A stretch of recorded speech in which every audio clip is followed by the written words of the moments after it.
iruditzen zaigu beharrezkoa dela, lehen ere aipatu da hemen, ikustea da baloratzea ze erabilpen duten neurri hauek eta nola hartzen diren.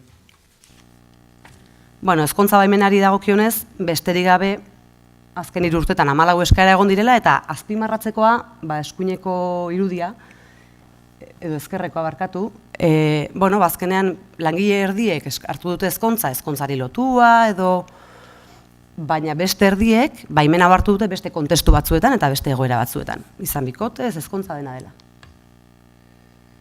Lanaldi murrizketei dagokienez, oraindik ere gehienak zaintzara bideratutako eskaerak eta murrizketak dira. Ikusten da, 3 laurden oraindik zaintzara bideratuak direla, baina badago hor laurden bat, bestelako proiektu profesional da personalak aurrera eramateko, eta gero hor euneko asebetetzea da, esan nahi dut, egin diren eskaera guztiak, borondatezko murrizketen kasuan ere aurrera atera dira, bidea eman diegu.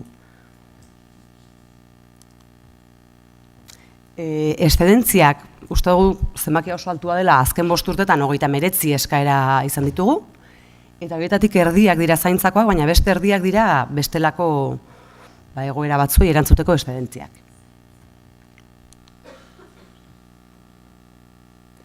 Espedentzia motzak edo 4 hilabetetik beherako kontratu eteteen kasuan 9 eskaera egon dira 5 urtean, hauek esan dugu guztiak direla proiektu profesional edo personalak aurrera eramateko. Guzti hauetatik ez naiz geratu, baina bai ikusi duguna izan da kontziliazio neurri gehienak emakumeek eskatzen dituztela, oraindik orain, eta gainera zaintzara dedikatzen diren gehienak ere emakumezkoek hartzen dituztela. Orduan hori ere bada emaitza bat, eta guk hor berdintasun planaren kontestuan badaukagu lan bat egiteko, eta horretan ari gera hori landu nahiko genuke.